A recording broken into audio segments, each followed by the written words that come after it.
नमस्कार दोस्तों, स्वागत करती हूँ एक बार फिर से आपका अपने चैनल भाग्य से ज्ञान में।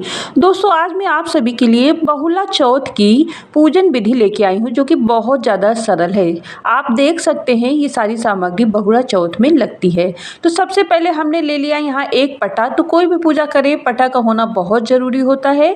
और इस तरीके से कोई भी वस्त्र आप बिछा सकते हैं, सिर्फ काले कलर का और सफ़ेद कलर का नहीं होना चाहिए। पीला लाल किसी भी रंग का आप वस्त्र बिछा सकते हैं। फर्श को अच्छे से साफ कर लेना चाहिए, पट्टे को रख देना चाहिए। इस तरीके से यहाँ पे कैलेंडर को लगा देना चाहिए, जैसे टेप से मैंने यहाँ पे चिपका दिया है। आप चाहें तो अपने रूम में कहीं भी कर सकते हैं। यदि आंगन में करेंगे ये पूजा तो बहुत ज़्यादा शुभ होगी और इसका काफ़ी अच्छा लाभ भी आपको मिलेगा। तो देखिए यहाँ पे मैंने बिछा दिया है। सबसे पहले दीपक को प्रज्वलित करना होता है। कोई भी पूजा हो सबसे पहले दीप पूजन करते हैं। तो यहाँ देखिए इस तरीके से दीप हमने रख लिया है। दीप के नीचे हमें थोड़ा सा आसन देना बहुत ज़रूरी है, इसलिए हमने यहाँ पे चावल का आसन दे दिया है। तो इस तरीके से यहाँ पे चावल का आसन दे दिया है, दीपक को रख दिया है। अब सर्वप्रथम सबसे पहले दीपक की पूजा करेंगे। और ये देखिए यहाँ पे ये सारी चीज़ें हैं, इसको बोलते हैं कुड़ैला। आपकी तरफ क्या बोलते हैं आप ज़रूर कमेंट सेक्शन में बताइएगा। देखिए यहाँ पे ले लिया है गंगा जल और जल दोनों मिला के यहाँ पे दीप को पहले चढ़ा दिया है, यानी कि दीप पूजन सबसे पहले करनी चाहिए। तो इसके बाद यहाँ देखिए है जो हमारा कैलेंडर है, इसमें सारे देवी देवता बने हुए हैं और यहाँ पे हमने स्नान करवा दिए, फोटो पूजन कर दिया। इसके बाद यहाँ देखिए हम दीप पूजन करेंगे। सबसे पहले दीप में सिंदूर लगाएंगे, चावल छिनकेंगे, फूल चढ़ाएंगे। इस तरीके से यहाँ दीप पूजन होगा।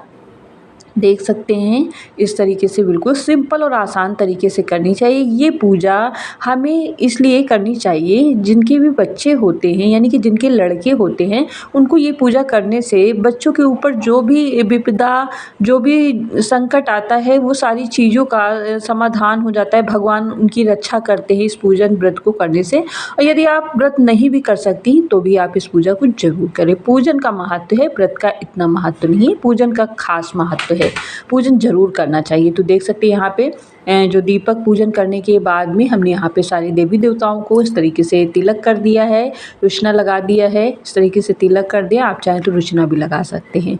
और आज के दिन अगर आपके घर में बेटे हैं तो आप उनको भी तिलक कर सकते हैं। तो इस तरीके से देखिए यहाँ पूजन हो चुका है। चावल अक्षत के रूप में ज़रूर चढ़ा देना चाहिए, क्योंकि अक्षत का बहुत महत्व होता है। तो देखिए यहाँ पे जो फूल बचे हैं वो हम यहाँ पे कैलेंडर पे चढ़ा देंगे, यानी कि सारे देवी देवताओं पे चढ़ा देंगे। इस तरीके से फूल आपको आपके घर में या बाहर कहीं भी मिल जाएंगे बहुत आसान तरीके से। फूल का भी बहुत महत्व होता है, क्योंकि यदि पूजन में कोई भी कमी रह गई है तो पुष्प समर्पित यदि आप कर देते हैं तो उस कमी को पुष्प पूरा कर देता है। ये देखिए इसको छूली जाली बोलते हैं। आप लोग क्या बोलते हैं कमेंट सेक्शन में ज़रूर बताइएगा।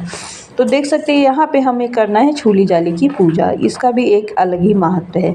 तो इस तरीके से देखिए यहाँ पे कर देते हैं। और काफ़ी मुरझा गई है, क्योंकि हमारे यहाँ हरी नहीं मिल पाई थी, इसलिए जो भी मिल गया है उसका पूजन कर लिया है हम लोगों ने इस तरीके से। और यहाँ पे देखिए सिंदूर लगा देना है अच्छी तरीके से, और पूजन इसी तरीके से होता है। आप चाहें तो ऐपन भी लगा सकते हैं। उसके बाद जो कुड़ेला होते हैं हमारे यहाँ कच्चे बने मिट्टी के बने, वो भरते हैं। और कहीं कहीं अगर नहीं भी मिलते हैं तो आप छोटे छोटे दुन्ने ले लें, प्लास्टिक की कटोरियाँ ले लें, स्टील की कटोरियाँ ले लें, उसमें भी भर सकते हैं।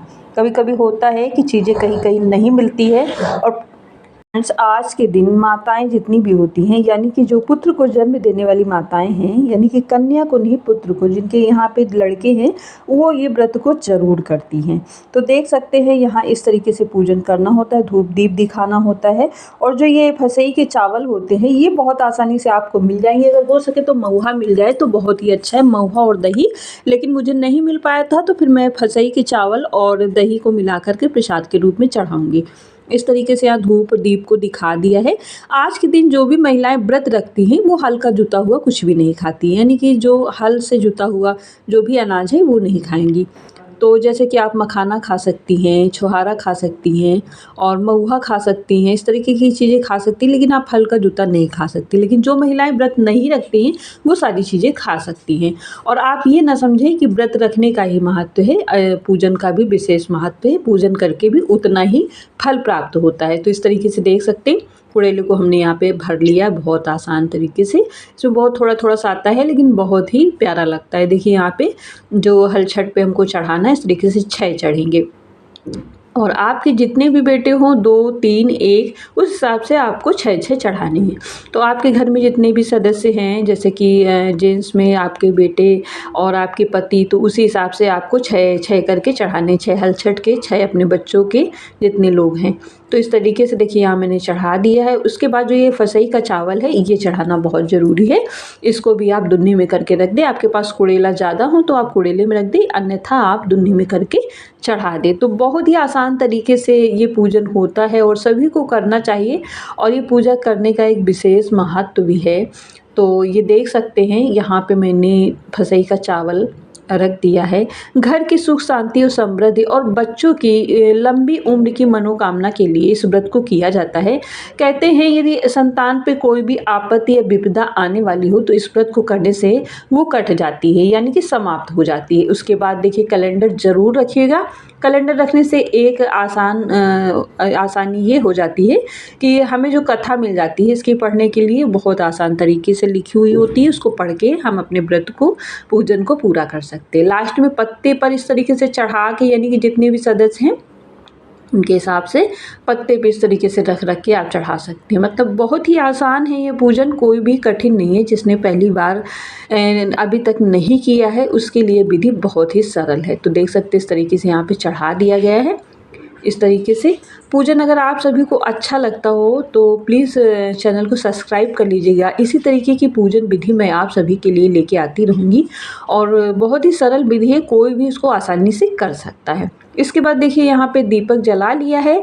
दीपक जलाने के बाद हमें करनी है, कथा पढ़ने के बाद हमें आरती करनी है। ये बात विशेष ध्यान रखिएगा। जब हमारी कथा हो जाएगी, यानी कि हाथ में अक्षत और चावल लेके कथा को पढ़ना है, उसके बाद आरती कर देनी। यहाँ पे देखिए हमने अपने लड्डू गोपाल और सारे देवी देवताओं को भी साथ में स्नान करवा दिया है, क्योंकि समस्या ये हो जाती है जब लोग इस तरीके की पूजन करते हैं तो वो सोचते हैं पहले भगवान को स्नान करवाएं कि ये पूजा करें, तो साथ में ही रख के आप सारी पूजन को कर सकते हैं। ये भी आपके लिए बहुत आसान हो जाएगा। इस तरीके से आरती आपको गणेश जी की और कृष्ण भगवान की आरती पढ़ लेनी है, क्योंकि ये जो अष्टमी है, ये जो हमारी छठ है, ये छठ और अष्टमी जो हमारी आएगी इसमें कृष्ण भगवान की ही पूजन किया जाता है। तो यहाँ पे देखिए गणेश भगवान का पूजन के साथ साथ हमने यहाँ पे लड्डू गोपाल जी का भी पूजन कर लिया था, साथ में स्नान करवा दिया था।